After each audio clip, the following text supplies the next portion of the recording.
bokk yi ab milliard boo ko doon séddale Sénégalais yi kenn ku ci nekk dana ci mën a jënd tàngal Sénégalais yépp ku ne dana am lu mu jëndee tàngal kon xaalis bu bari la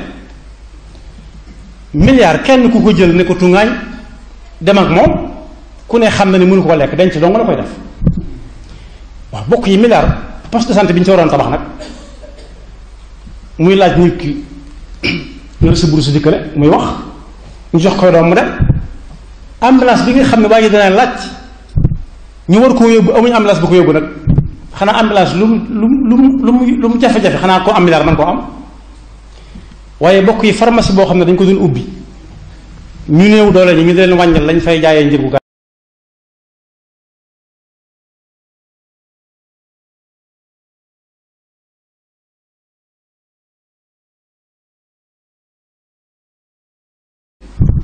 sàcc bi gën a sàcc lu bari moom la ñuy gën a siiwal moom la ñuy gën a jox cër moom la mooy tax droit de l'homme yi jóg droit de l'homme dañ koy jàpp ñu sàcc ganaar ñu ne nañ ko bàyyi mu dem ndax wér-gu-yaramam ki sàcc ganaar nag am seen ruu ya daa gëm ruu yi ñu sàcc ganaar bañ téye leen fa wala ñu tuumaal leen ko rek dañ koy siiwal lool ba sax kenn ku nekk da doon def ngéej ginnaaw ganaar la sàccoon te moo sàccoon ab milliard boobu ndax néeg bañ koy dugal ñu wutal ko climatiseur bu koy upp wala ventilateur bu baax defal ko wanag ci biir defal ko ab télévision am wala ab rajo bu muy dégloo liy xew ci bitti di ko yët këyit yi ñuy jàng di xam di xew des droits de l'homme sur ce plateau et ne pas l'interpeller sur la polémique née de la 127e session du Comité des droits de l'homme des Nations Unies sur le cas Karim Wade. Un commentaire? Oui, je ne vais pas commenter dans le sens de dire que c'est la partie étatique ou la partie Karim Wade qui a tort ou qui a raison. Mais je vais intervenir dans le cadre du droit à l'information du public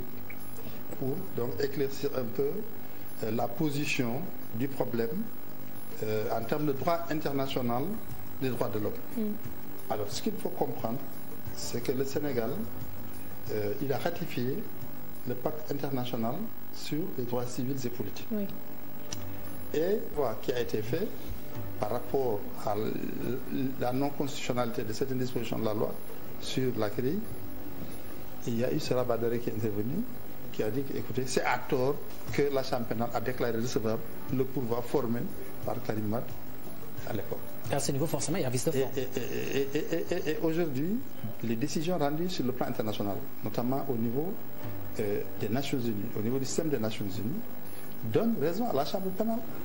Parce que le Sénégal est condamné pour n'avoir pas respecté les conventions internationales. Et la Chambre pénale, à l'époque, avait écarté des lois contraires aux conventions internationales pour mettre en application les dites conventions internationales. Mais justement, vous l'avez dit tout à l'heure, les recommandations qui sortent, disons, de ces chambres internationales, est-ce qu'elles ont, disons, une force coercitive poussant l'État du Sénégal à respecter forcément, disons, ces décisions qui ont été prises, par exemple? Bon, il faut distinguer deux choses. C'est toujours du droit mou, encore une fois, la soft law, c'est très clair, mais qui a une valeur morale très élevée, ce qui donc lui confère presque mun na jël suba kële mun na jël donc lépp loo xam ne dañ koy wut war nañ ko wut ci jàmm wut ko ànd ak xel wut ko bañ a tas Sénégal ban fi indi fitna waaw kon nag képp koo xam ne tey gis nga Sénégal nii muy doxe ak problème yi muy am ak fitna bi nar a am il faut nga jóg ñépp ñoo xam ne mun nañ fexe ba nga xam ne mun nañ aar Sénégal ba loolu du am war nañ jóg waxal état bi ñu toog waxtaan ak opposition waxal opposition bi ñu toog waxtaan ak état bi ak xeex boo xam ne yaa ngi koy def parce que aussi mer nga te am nga aussi ay raisons yoo xam ne moo tax nga mer kooku dëgg la opposition yi mere tamit am nañ raison yoo xam ne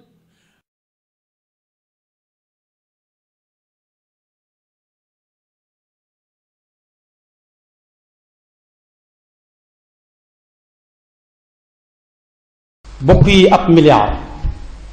boo ko doon séddale Sénégalais yi kenn ku ci nekk dana ci mën a jënd tàngal Sénégalais yépp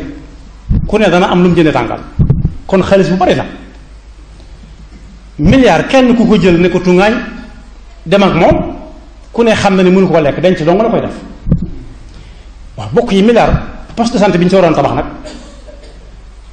muy laaj nit ki nga sa buru su dikkale muy wax ñu jox koy doom mu dem. ambulance bi nga xam ne waa ji dana laaj ñu war koo yóbbu amuñu ambulance bu ko yóbbu nag xanaa ambulance lu mu jafe-jafe xanaa ko am milliard man koo am. waaye bokk yi pharmacie boo xam ne dañ ko doon ubbi ñu néew doole ñi ñu leen wàññal lañ fay jaayee njëgu garab gi xanaa lu milliard ñàkk-ñàkk maanaam ak li ñu koy tudd lépp di ko ñàkkal solo xanaa war na caa man dara. waaye koo xam ne ma nga bàyyi waa këram ak njabootam xamut fu mu jëm te xamut bu wàññee ko bu yorut lu mu yóbbaal lu mu leen di wax xanaa kooku lu milliard deedee maanaam na ko dara. waaye ki nga xam ne it dafa nekk ci ay biiri bokk di mbañum rus munta yalwaani te bëggul kenn xamal ko dara kooku xanaa lu milliard deedee maanaam na ko dara. waaye déedéet ki am milliard bi ba noppi daf koy denc xañ ñooñu ñépp lañ ca waroon a jot fajoo ji ko wala ñu lekk ko wala ñu dimbalee ko seen njaboot wala sax ñu xëccal lañ kiti woom ndox ñuy naan wala sax ñu di ca fay ay nit ñuy bale ak radu mbedd yi ba kenn du si buru fa wala boog ñu wute ko ay sar si suuf sëkkale ko nit ñi am ndoxum nawet ba dem seen kër.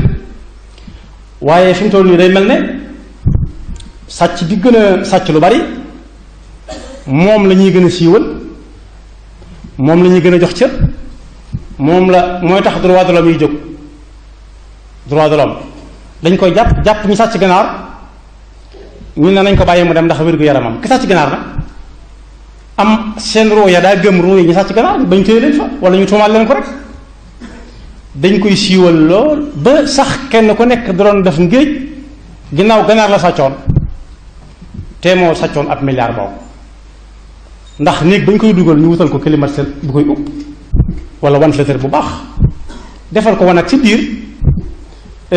defal ko ab télévision am wala ab rajo bu muy dégloo liy xew ci biti di ko yët këyit yi ñuy jàng di xam di xew ci biti nga xam ne daal li dox digganteem ak ñi ne ci mbedd mi ci seen bopp mooy dama ko ñëw donc waaye fa mu nekk sax moo gën a wóor ndax dañ koy garder agresseur du ko fa fekk kenn ku koy bantal du ko fa fekk. bokk yi nag loolu ab jullit daf ca war a teey ci ne ñooñu duñ ay misaal. ab jullit day déglu alxuraan nee na yonent bi nee na sallallahu alayhi wa sallam moo waxoon ci lu nit am te ëpp lim waroon a am su liggéeyoon dina bi yépp fa man zaada aw istajada faqad arba al axidu wal mu'ti fiihi sawa. kon ku xëy xëy am lu ne gàññi li wolof di wax rek moo ci nekk alal su xëyee xëy na gàññi gàññaaroon rek bu xëyee jaboot kam taawloo rafetut